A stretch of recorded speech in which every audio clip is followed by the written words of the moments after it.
தமிழக கேரளா எல்லையான வாளையார் அருகே கொடூரம்.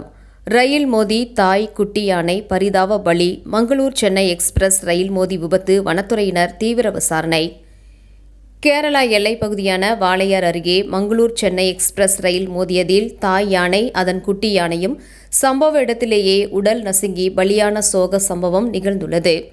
இன்று காலை சுமார் 1:40 மணி அளவில் தமிழக எல்லையிலிருந்து 300 முதல் 400 மீட்டர் தொலைவில் உள்ள கேரளா மாநில எல்லைக்குட்பட்ட வாளையார் சாவடிப்பாரா புதுப்பதி ரயில்வே தண்டவாள பகுதியில் காட்டு யானைகள் கடக்க முயன்றுள்ளன. அப்போது அந்த வழியாக அதிவேகமாக வந்த மங்களூர் சென்னை எக்ஸ்பிரஸ் ரயில் தண்டவாளத்தை கடக்க முயன்ற தாய் யானை மற்றும் குட்டி யானை மீது பயங்கரமாக மோதியது.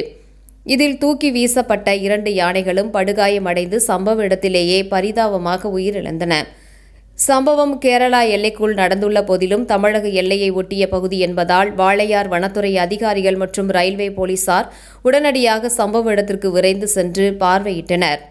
ரயில் மோதி யானைகள் பலியான சம்பவம் குறித்து வாளையார் வனத்துறையினர் மற்றும் கேரளா வனத்துறையினர் விசாரணை மேற்கொண்டு வருகின்றனர். அடர்ந்த வனப்பகுதியை ஒட்டி ரயில் தண்டவாளங்களில் ரயில்களின் வேகத்தை கட்டுப்படுத்த வேண்டும் என இயற்கை ஆர்வலர்கள் நீண்ட நாட்களாக வலியுறுத்தி வரும் நிலையில் மீண்டும் ஒரு சோக சம்பவம் நடந்துள்ளது அப்பகுதியில் பெரும் அதிர்ச்சியை ஏற்படுத்தியுள்ளது.